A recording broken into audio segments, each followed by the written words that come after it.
전 11장 말씀에서 하나님께서는 이스라엘의 불순종함으로 말미암아 오히려 이방인들이 구원을 받게 되었고 하나님의 백성이 되는 은혜를 허락하셨다.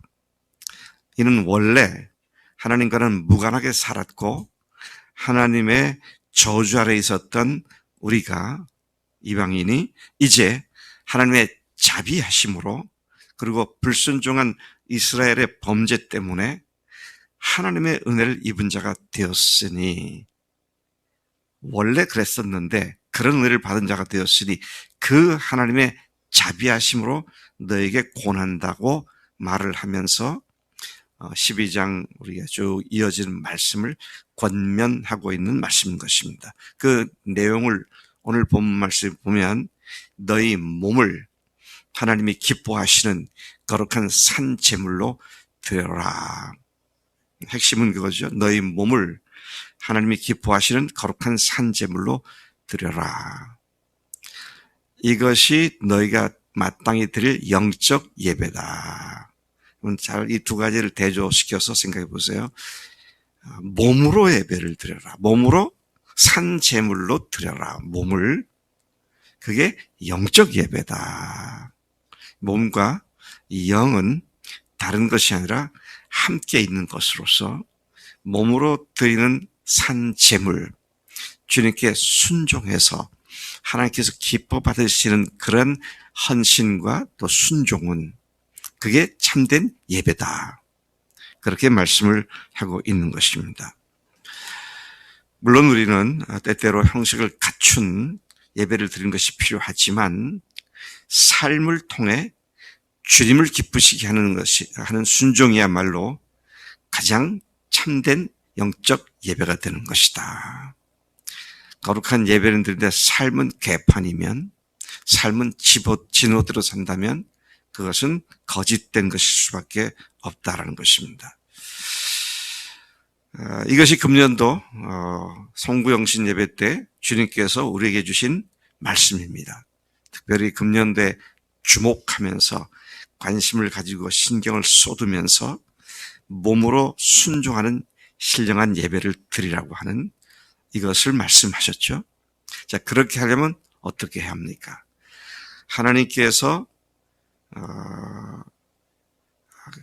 선하게 여기시는 것, 하나님께서 기뻐하시는, 그리고 하나님께서 온전하게 여기시는 그 뜻을 잘 분별하는 것이 필요하죠.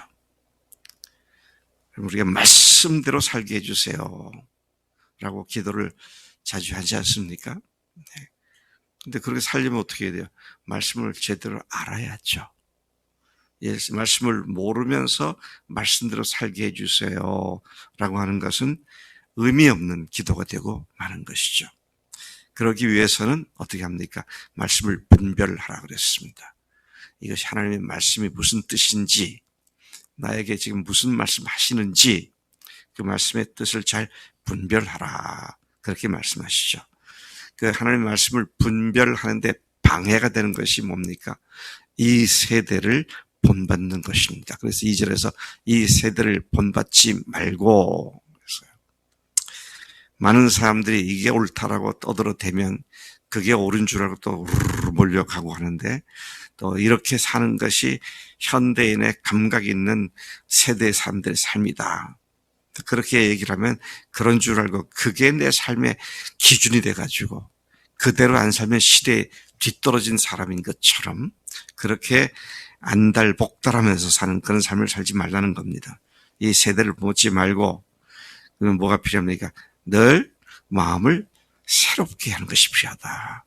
어제가 다르고 오늘이 달라서 오늘은 어제보다 더 주님 앞에 더 가까이 나간 마음을 가지고 주님의 말씀을 더 깊이 보는 깨달은 마음을 가지고 그렇게 변화를 받으라는 겁니다. 그렇게 해서 하나님의 뜻을 제대로 분별할 수 있도록 하는 분별력이 필요하다. 특히 교회 안에서, 오늘 그 뒤에 쭉 나오는 말씀은 교회 안에서의 관계성을 말하고 있습니다. 어떻게 행동해야 하는지, 어떻게 관계 맺고 살아야 하는지, 즉 2절 이하의 말씀은 모든 말씀이 교회 안에서 교회를 세우기 위하여 필요한 것들에 관한 교훈의 말씀인 것이죠. 그런 분별력을 발휘하려면 각자는 자신에게 주신 범위와 한계 안에서 생각하는 것이 중요하다. 자기 위치와 처지를 뛰어넘어서 이것저것을 생각하면서 그렇게 하는 것은 옳지 않다. 그 범위와 한계를 넘어서는 생각을 품는 것은 바람직하지 못하며 교만일 수 있고 교회에서 문제를 일으킬 수 있기 때문에 오직 하나님께서 각 사람에게 나눠주신 믿음의 분량에 합당하게 지혜롭게 생각해야 하는 것이다. 그런 말씀을 사도 바울이 고린도 교인들에게 지금 이야기를 하고 있습니다. 자, 그렇게 해야 하는 이유, 겸손하게 자신에게 주어진 하나님의 믿음과 은사의 분량대로 생각해야 하는 이유는 몸에는 마치 많은 지체들이 있고 그 각 지체들이 각각 다른 기능을 가진 것 같이, 그렇죠? 눈의 기능이 다르고 귀의 기능이 다릅니다. 손의 기능이 다르고 발의 기능이 다르죠. 자, 그것처럼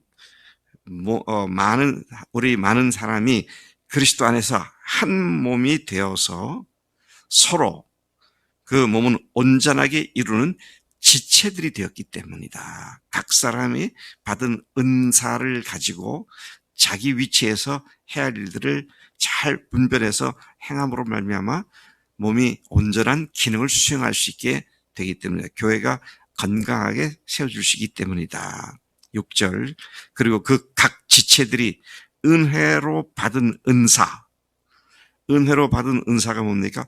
교회를 세워가는 데 필요하기 때문에 성령께서 주신 특정한 장점들, 하나님께 주신 선물들이 서로 각각 다른 것이다. 그렇게 말씀하십니다. 따라서 그 다음에 이제 은사에 대한 말씀을 쭉 하십니다. 예언의 은사. 예언의 은사가 뭡니까? 다은이는 3일 후에 이렇게 될 거다. 그거 아니에요. 그런 예언 아닙니다. 2달 후에 우리 교회는 이런 일이 발생할 거다. 그거 예언 아닙니다. 속지 마세요. 예언은 뭐예요? 여기 예언은 예금할 때 쓰는 예자입니다. 저축한다는. 하나님의 말씀이 이미 우리에게 저축되어 있는데 그 말씀에 비추어서 현재 내가 또는 우리가 어떤 위치에 있는지를 잘 분별해서 하나님의 뜻이 이것입니다 라고 이야기하는, 하나님의 말씀을 잘 분별해서 그 말씀에 비추어 지금 우리가 어디에 있고 어디로 가는지를 얘기하는 그런 말씀인 것입니다. 그런 은사를 얘기하는 거예요. 그러니까 교회 안에서 이런 사람들이 많으면 교회는 건강합니다. 그래서 그 예언의 은사를 받은 지체는 믿음의 분수대로 예언해라. 믿음 자신도 감당할 수 없는 얘기를 함부로 얘기하지 말고 믿음의 분수대로 해라. 또 7절, 혹 섬기는 이를 은사로 받은 지체라면 섬기는 일에 충실해라. 주제넘게 다른 것 자꾸만 관여하려 하지 말고 그 일에 열심을 해라. 또 혹 말씀을 가르치는 자면 가르치는 일에 충성을 다해라. 그것입니다. 말씀 잘 연구해서 말씀 가르치는 그 일에 열심을 하라는 겁니다. 남의 일에 이렇다 저렇다 관여하지 말고 각각 자기 은사에 충실해라. 또 8절, 혹 어려움과 아픔을 당한 사람들을 위로하는 은사를 받은 사람은 사람들을 위로하는 일에, 또 다른 사람의 어려운 형편과 처지를 물질적으로 돕고 구제하는 은사를 가진 자는 성실함으로, 꾸준함으로, 그런 얘기가 되는데요. 참 재미있습니다. 구제하는 사람에게 구제 은사를 가진 사람에게 성실함으로 하라 그랬습니다. 이거 왜 그럴까 생각해 보니까요. 나에게 어떤 물질적인 것이 있어서 주님께서 어떤 사람에게 이것을 매달 10만 원씩 그 사람을 도와줘라. 그러면 도와주다가 또 그만두다가 또 도와주어도 같은 날 주지 않고 어떤 때는 초순에 줬다. 어떤 때는 마지막 때 줬다. 어떤 때는 한 달 건너뛰어가지고 2달치를 한꺼번에 주고 그렇게 하지 말라는 겁니다. 성실하게 하라는 거예요. 꾸준하게 하라는 겁니다. 남을 돕는 일이 참 이게 여기에도 꾸준함이 필요하고요. 성실함이 필요한 것이다 하는 것이죠. 교회 여러 행정적인 일과 영혼들을 돌보고 다스리는 자에게 절대 필요한 것은 부지런함으로 하는 것이다. 부지런하는 것이다. 참 제가 목회를 해보니까요. 목회만큼 자기가 할 만큼 하는 것에 누가 제동을 걸지 않더라고요. 부지런하면 계속 할 일들이 계속 생기는 거고 안 하자 들면 달랑 설교 한두 편 하고 끝날 수도 있고 근데 부지런하게 성실하게 하라는 것이죠. 그래서 저는 제가 우리 교회들 100여 명도 채 안 되는 현재 상황인데 너무 힘들어요.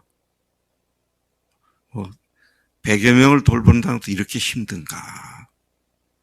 네, 물론 우리 교회가 이제 다 목장으로 다 정착이 돼서 그러면 조금 더 나아지겠지만 끊임없이 문제가 터지잖아요. 네?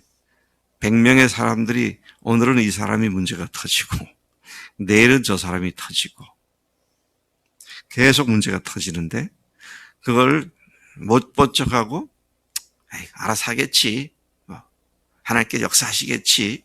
이제 그렇게 넘겨버리는 경우가 많이 있는데 그렇게 하지 말라는 겁니다. 어떻게 하라고요? 부지런히 하라는 겁니다. 부지런히 하라는 것이죠. 또 누구에겐가 무언가 긍휼을 베풀고 보여주는 자는 억지로나 사람에게 보이기 위해서가 아니라 즐거움으로 해야 한다. 이것이 뭐예요? 이렇게 하는 것이 영적 예배다. 이것이 몸으로 산제사를 드리는 것이다. 그래서 여러분 우리가 예배, 산제사 이걸 너무 추상화 또는 영적인 것만 생각을 해가지고 실제 내가 해야 할 일들을 소홀히 한다면 가장 영적이지 못한 상태에 빠질 수 있다. 그렇죠? 그래서 하나님께서 각 사람에게 주신 은사를 최대한 활용해서 이 일을 순종할 때 주님의 몸은 우리를 자비함으로 구원해 주신 주님께 드리는 거룩한 예배가 되어지는 삶이다. 하나님 아버지 감사합니다. 오늘 원래 소망 없었던 저희들이었습니다. 원래 하나님과 무관하게 살았던 저희들이었습니다. 그러나 주님께서 참 우리에게 하나님의 은혜로 예수님의 십자가의 보혈과 부활의 권능으로 우리를 하나님의 아들로 딸로 삼아주신 그 자비하심으로 감히 하늘 아버지를 내 아버지라고 부르시게 하시니 감사합니다. 이것을 가능케 하신 하나님의 은혜가 우리 가운데 넘치오니 이 은혜를 받은 자들로서 참으로 각자 하나님께로부터 받으신 은사를 활용하여 겸손하게 믿음의 분량대로 자기 분수에 맞게 성실히 부지런히 참으로 열심히 충성스럽게 우리 해야 할 일들을 잘 감당하도록 인도해 주시는 줄로 믿습니다. 그대로 순종하겠습니다. 감사하고 예수님의 이름으로 기도로 싸움나이다. 아멘. 아멘.